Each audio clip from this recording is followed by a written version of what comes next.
Welcome to the internet. It seems like, in recent years, people have grown more cynical towards the internet. If early 2000s internet culture was niche and optimistic, the 2020s thus far have been hitting us with a cold, hard dose of reality.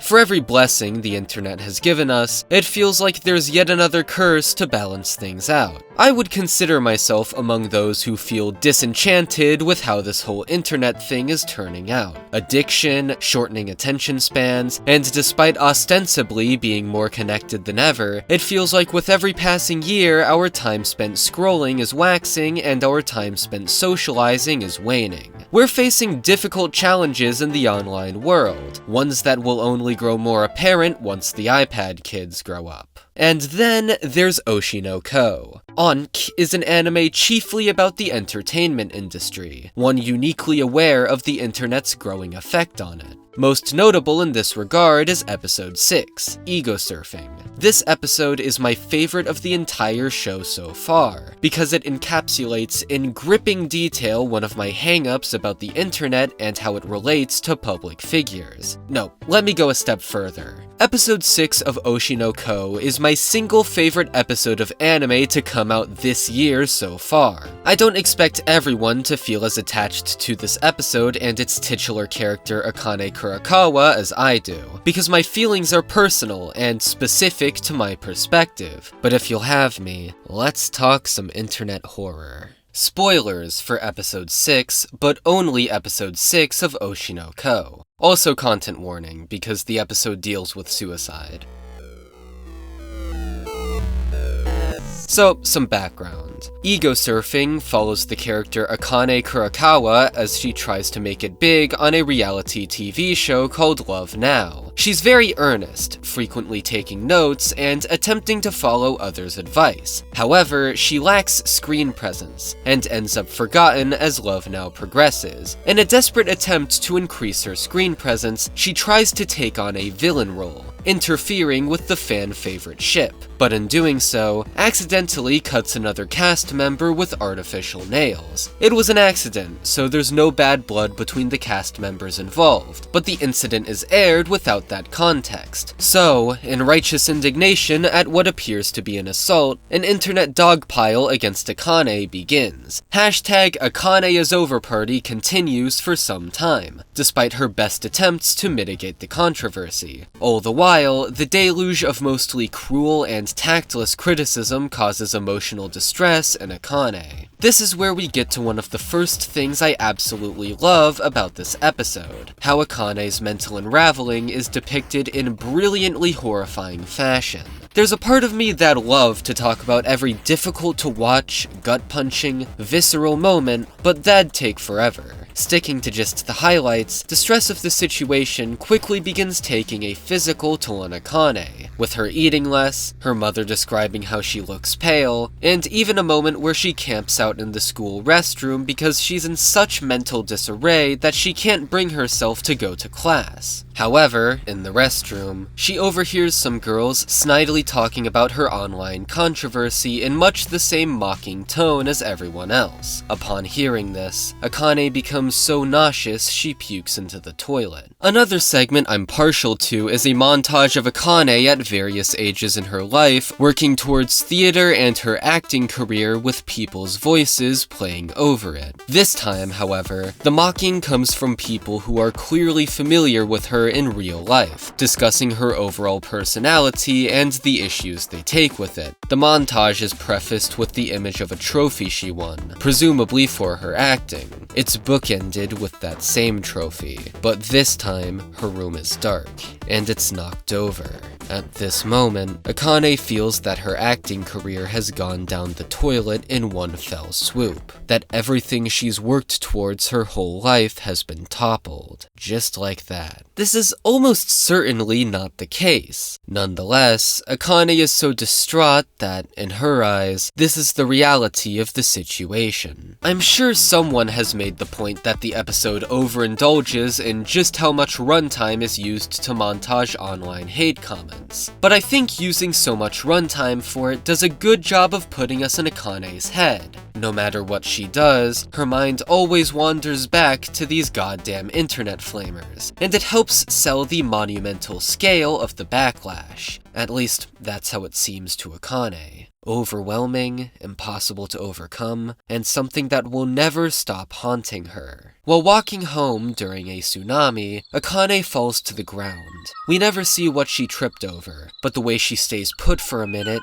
dazed, gives room to speculate that it was yet another instance of the stress physically affecting her. "I'm tired," she says. "I'm tired of thinking."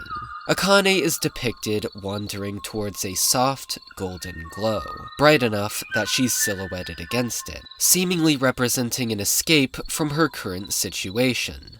And then...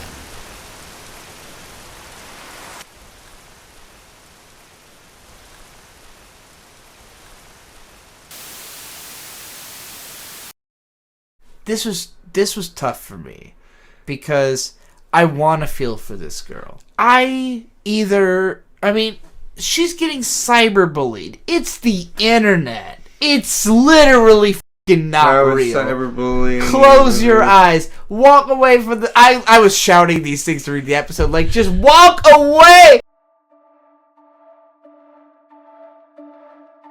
It's not uncommon for people complaining about internet backlash to be told, "It isn't real, just go offline." Now, don't raise your pitchforks and hunt down the people in the clip I just shared. They aren't psychopaths, they're rightfully critiquing a show based on their inability to connect with the conflict presented. I'm only using it here for rhetorical purposes, because objectively, the only harm that will likely befall Akane as a result of this incident is it being harder to find work due to her tarnished reputation. But that isn't the focus of the episode. It instead fixates on the less tangible, more psychological aspects of online backlash, and it's here where it's easy to ask, why do you care so much?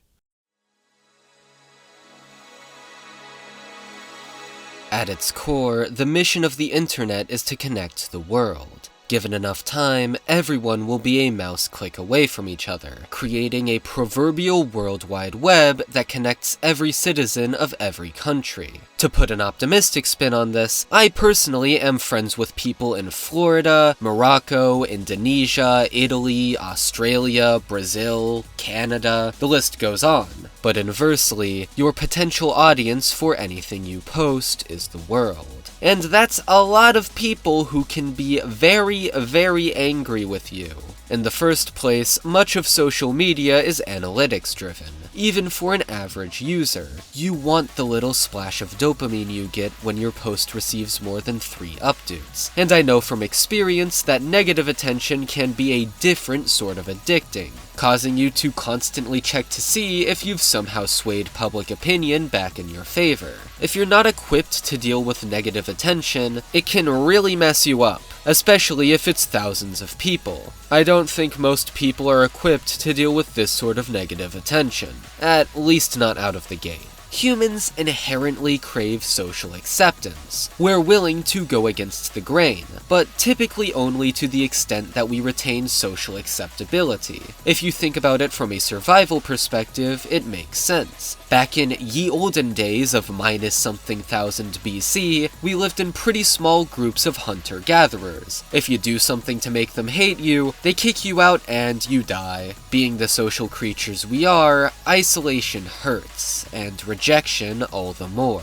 It's basically hardwired into us. Online backlash doesn't threaten our survival, but it sure can feel like it. And I think we see this with the ubiquity of the phrase cancel culture. The term has been taken to mean many different things, but the connecting thread is that in every instance, it captures an almost primal fear of mass criticism. Our brains weren't really meant to comprehend, much less engage with the opinions of thousands of people. It's too many thoughts on too massive a scale, and if most people were suddenly thrust into the spotlight, I reckon they'd buckle under pressure. Of course, this has always been the case for celebrities and public figures, but with the internet, all of that is always at your fingertips, and a medium where it's extremely convenient to post your opinion and have it be seen by thousands of other people, and you can watch it go down in real time. Furthermore, it can be done anonymously, meaning that oftentimes people are far crueler than they would be otherwise. In this way, it's a new phenomenon. For most people, I think the public spotlight is something they need to learn to cope with. Even for my Onimai video, which has a 97% positive like ratio, I still had trouble dealing with the sheer number of comments it got, before resolving to just stop reading them before I go insane.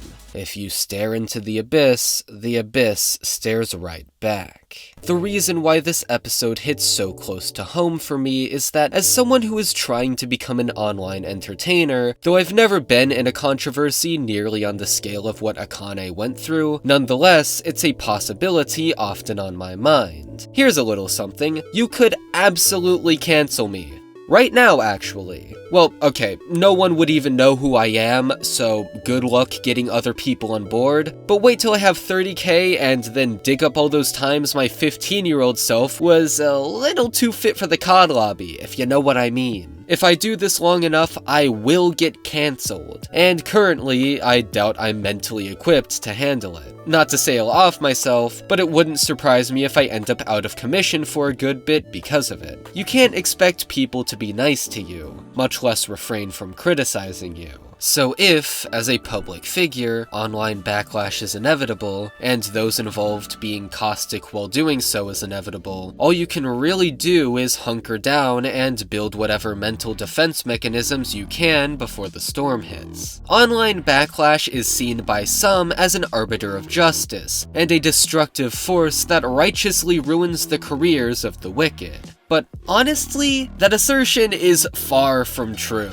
It's easy to think that the more people agree with an opinion, the more correct said opinion is, but looking through history at all tells a different story. The reality is that humans are fallible, easily influenceable, and often unquestioningly follow the popular opinion, simply because society told us to. I think it takes a very strong-willed person to openly believe something when everyone around them disagrees with it. So it should come as no surprise that sometimes the people criticizing you are just wrong, even if there's a lot of them.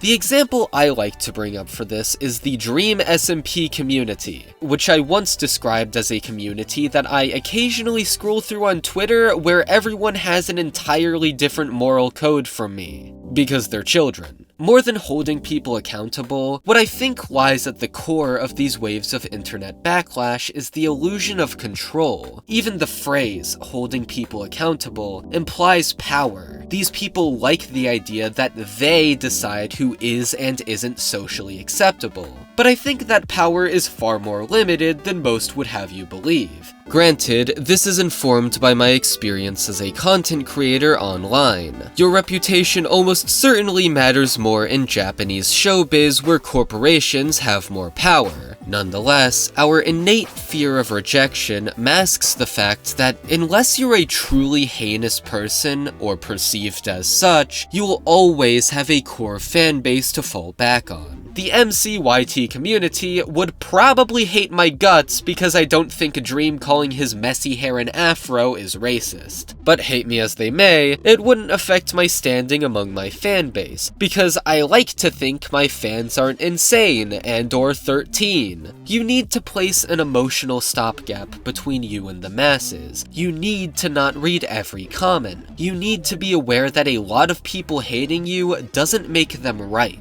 You need to be aware that just because hashtag Akane is over party is trending, that doesn't mean your career prospects are over for good. Akane pretty much exemplifies the opposite. When Akane sees criticism of her, she thinks, what do they know that I don't? She gives them the benefit of the doubt. She takes note of how to improve based off of hate comments, and she doesn't stop reading them.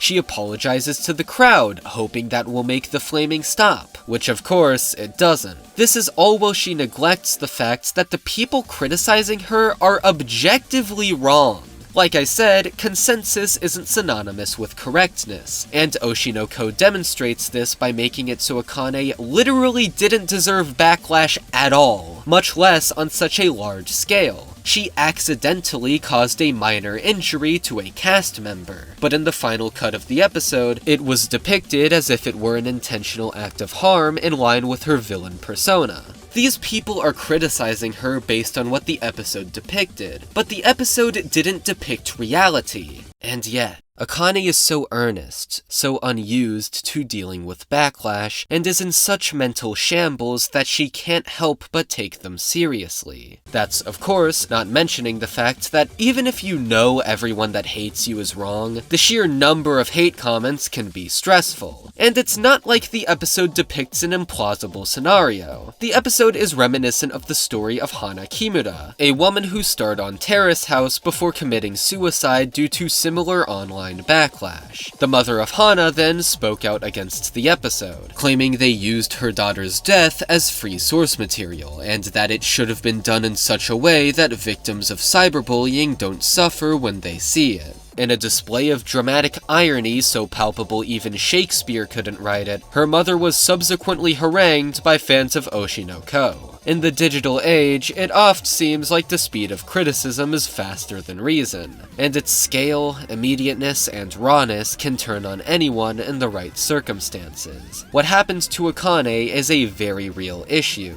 one that I suspect will only ring more true with time. The internet has a culture of righteous indignation. As soon as someone's moral character is put into question, all manner of mockery becomes fair game. Surely some amount of hostility is expected when talking about bad people, but how indignant should our righteous indignation be? At what point does fair criticism become bullying? How do we prevent stories like this from happening again? I won't pretend like I have the answers to these questions. In the first place, stopping people from being assholes is a lofty goal if there ever was one. Akane's attempt was fortunately cut short because Aqua was there to stop her. But real life is rarely so kind. Oshi No Ko Episode 6 raises fascinating and poignant questions about the future of the internet. And while Akane is saved and public opinion eventually turned back to her side thanks to the cast members revealing the truth of the situation, no systemic solution is offered. Because there probably isn't one. At least not that Akasaka, nor I, know of. We all want to prevent tragedies of this nature, but I don't think we know how. I guess the best we can do is pull a Reddit and remember the human. That guy with the really bad take may be hiding behind a goofy anime screenshot, but he has a life on the other end of the screen. If we're more connected than ever, maybe we should do our best to give this place a sense of community. It's idealistic at best, I know, but perhaps more than machinery, we need humanity. It may be trite to end this video on this note, but when you were 13 and your teacher told you that being nice to someone could save their life because you don't know what they're going through on the inside, and you thought it was really gay because, you know, you were 13, well, maybe she was onto something.